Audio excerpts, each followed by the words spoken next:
Aduh, mulai selamatan kok malah ora selamat tabrak truk iki. Ngapunten, Dek. Ngapunten nggih. Iki jane ngopo to, Nduk? Ora ana sing nguyak kok mlayu ngeblong tanpa rem. Anu, lo tinggi rebutan kok, Dek. Hah? Lah sing ngrebutke kowe iki sapa? Nggih Mas Dodon kali Mas Dodon iki lho, Dek. Sik to. Omonganmu ki tenanan apa mbok karang dhewe? Nggih tenan to, Dek. Kula niku mboten ngapusi. Kula niki nembe dadi rebutan. Ngandel omonganku. Pak Mamat itu bakal ngepenake uripmu. Dek, ngandel aku wae.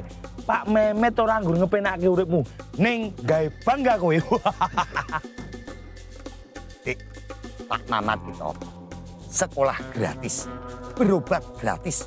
Setiap bulan kowe bakal entuk sembako gratis. Uripmu bakal mulya, Dek. Tenang wae. Pak Memet ora nggur sekolah gratis, sembako gratis. Ning Pak Memet gawe program nikah neng KUA gratis. Dik, Pak Mamat yo duwe program. Dik, melu Pak Mamat. Skincare-mu kuwi gratis terus, Dik. Pak Memet uga gawe program. Sedot lemak gratis. Wah, sis. Ngapa, Mel? Isi aku. Oh, sing direbutke iki suaramu to. Kula ajeng golput mawon, Dek. Ribet. Ya aja to. Cah enom kok golput. Ora keren blas kowe iki. Lah wong bingung kok. Nek manut Mas Dodon, kok Mas Dodo nesu. Lah nek manut Mas Dodo, kok Mas Dodon ganti nesu. Lah ya bingung to. Ayo manut awakmu dhewe wae, manut srek atimu. Lah nek sing srek kok, Dek. Bukane ora ana. Ning mergane kuwi urung ketemu wae. Mergo kowe males ngulik kok. Ngulik napa? Loh, ya ngulik program-programe calon kuwi to. Disinauni sik.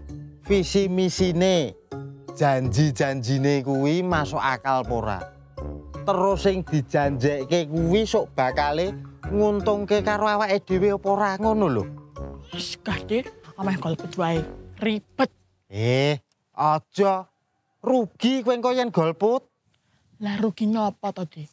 Wong aku ra mangkat ning TPS kan ya ora kelangan bensin to. Tak kandhani ya, Nduk ya.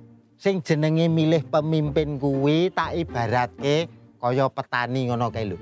Petani kuwi duwe lahan amba, kuwi wis digarap, terus wis nyawiske winih jagung ya ana, winih kacang ya ana. Garis rekatimu, kowe pengen nandur winih apa? Nek aku pengen jagung, kuwi yen awakmu pengen nandur jagung, sok bakale ngunduhe ya panen jagung. Yen awakmu milih tandur kacang, sok bakale ngunduhe ya panenmu kacang. Mulane aja golput. Golput kuwi ibarate petani sing ora nandur apa-apa. nek ndelalah tandurane dipangan wereng terus ora sida panen piye, Dik? Loh, ayo diupakara, diopeni supaya ben ora dipangan wereng.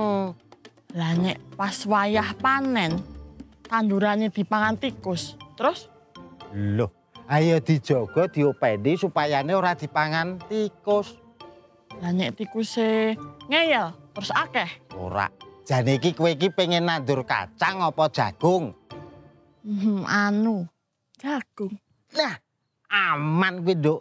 Tikus saiki kuwi ora doyan jagung, doyane duit.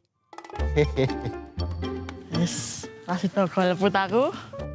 Pilihan Anda, masa depan kita.